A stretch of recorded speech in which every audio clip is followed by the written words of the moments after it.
हरिपुर एक सुंदर गांव जहां रमेश नाम का एक किसान रहता था। वह बड़ा ही ईमानदार तथा मेहनती था। उसका जीवन बसर खेती बाड़ी से ही होता था। वह दिन भर खेतों में काम करता तथा शाम के वक्त यदि उसे कोई छोटा मोटा काम देता वह उसे भी पूरा करता। एक दिन गांव का व्यक्ति जिसका नाम चंदू था रमेश के पास आता है जब वह खेत में काम कर रहा था। रमेश, इस बार तुम्हारी गेहूं की फसल कैसी हुई है? चंदू भाई, इस बार गेहूं की फसल ठीक ही हो गई है, शायद कुछ पैसे बन जाए इस बार। ठीक है भाई, तुम एक काम करो, इस बार सारी गेहूं की फसल मुझे बेच देना। मैं तुम्हें बाजार से अधिक मूल्य इस फसल का दूंगा। अरे भाई, ये तो बहुत बढ़िया बात है। अगर ऐसा है तो मैं इस बार सारी फसल तुम्हें ही दूंगा। ठीक है भाई, पर याद रखना तुम्हें यह फसल मुझे ही देनी होगी, किसी और को यह फसल मत बेच देना।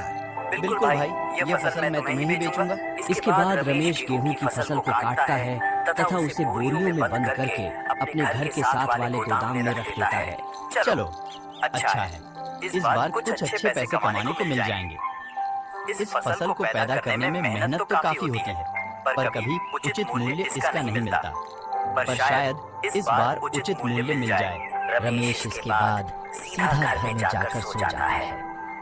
अगले दिन रमेश जैसे ही गोदाम जाता है तो देखता है कि उसकी गेहूं की फसल वहां नहीं होती।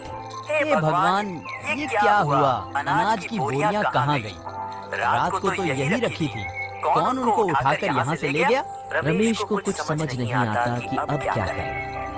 उसने चंदू से भी वादा किया था कि वह उसे अपनी सारी फसल बेच देगा, किंतु फसल तो गायब हो चुकी होती है। थोड़ी देर बाद चंदू भी वहां आ जाता है। क्या हुआ भाई, इतने परेशान क्यों लग रहे हो? क्या बताऊं चंदू भाई, मेरी सारी फसल चोरी हो गई। ना जाने कौन उसे चोरी कर लिया। क्या फसल चोरी हो गई? हाँ भाई, फसल चोरी हो गई। नहीं, तुम झूठ कह रहे हो। शायद तुमने फसल किसी और को अच्छे दाम में बेच दी है। नहीं चंदू भाई, तुम ये कैसी बात कर रहे हो? सब लोग जानते हैं कि मैं झूठ नहीं बोलता। अगर मैं कह रहा हूँ कि फसल चोरी हुई है तो ये बिल्कुल सच है। रमेश, भगवान ही जाने तुम्हारी फसल चोरी हुई है या तुमने किसी और को उसे बेच दिया है। इसके बाद चंदू वहां से चला जाता है। रमेश बहुत ही परेशान था क्योंकि इस फसल से वह अपना गुजारा कर सकता था। इसके अतिरिक्त उसके पास और कुछ नहीं था। रमेश पता लगाना चाहता था कि आखिर उसकी फसल किसने चुराई होगी। ना हो यह फसल चुराने वाला कोई इसी गांव का होगा, क्योंकि इतनी जल्दी पूरी फसल को गांव से बाहर ले जाना मुश्किल है। मुझे जल्द से जल्द उस चोर को पकड़ना होगा।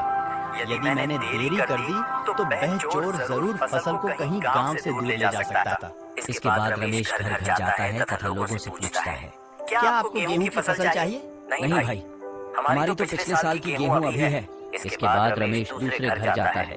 बहन जी, क्या आपको गेहूं की फसल चाहिए? हाँ भैया, कैसे दे रहे हैं आप? हमारे गेहूं तो कुछ दिन पहले ही खत्म हुए हैं। आप कृपया हमें गेहूं जरूर दे दें। रमेश के पास गेहूं की फसल तो नहीं होती, पर उसे ऐसे दिखाना पड़ रहा था कि मानो वह फसल बेचने जा रहा है। ठीक है बहन जी, मैं शाम तक आपको गेहूं देता हूँ। इसके बाद रमेश एक और घर में जाता है। भाई, क्या आपको गेहूं चाहिए? नहीं भाई, मैंने कल ही गेहूं खरीद ली है, वो भी बड़े सस्ते दाम में। रमेश को यह सुन बड़ा आश्चर्य होता है कि ऐसा कौन है जिसने सस्ते दाम में इस व्यक्ति को फसल बेच दी।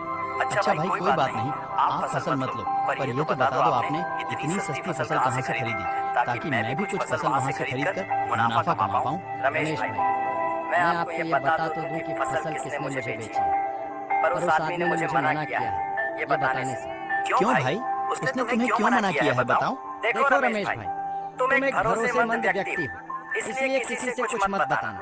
ठीक है भाई, किसी को भी कुछ नहीं बताऊंगा।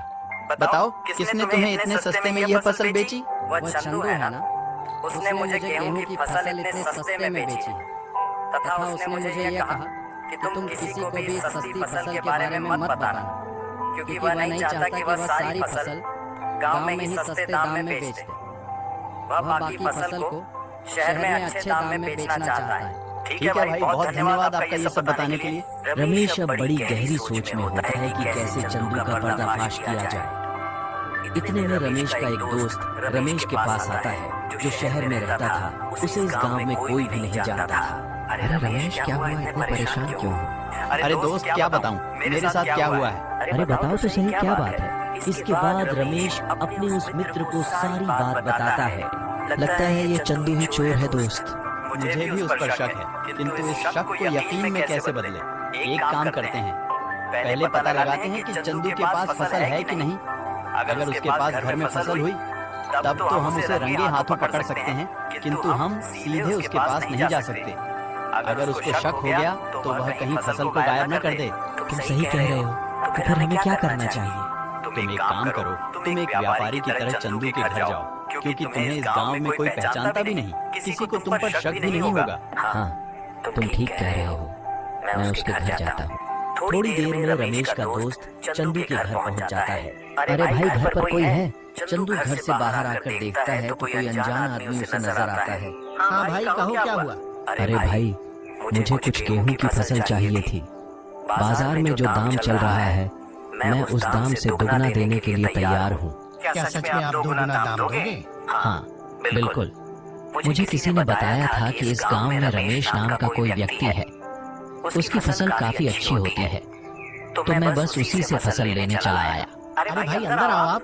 इसके बाद चंदू रमेश के दोस्त को घर के अंदर ले जाता है तथा बातचीत शुरू करता है। भाई, कहीं तुम रमेश तो नहीं? नहीं भाई, मैं रमेश नहीं हूँ, मैं तो चंदू हूँ। तो भाई, मुझे रमेश के पास ले चलो, मैं उसी से फसल खरीदूंगा।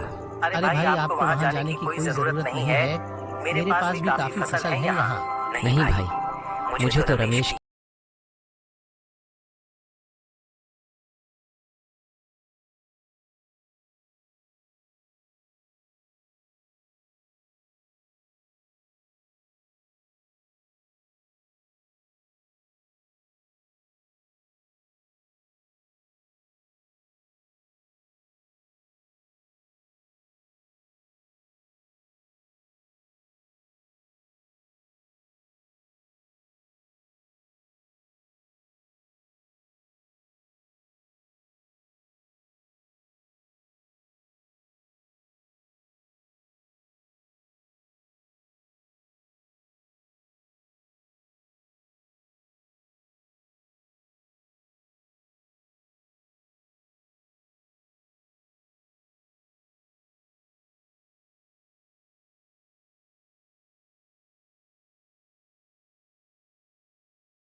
सारी फसल भी बच जाती है तथा चोर भी पकड़ा जाता है।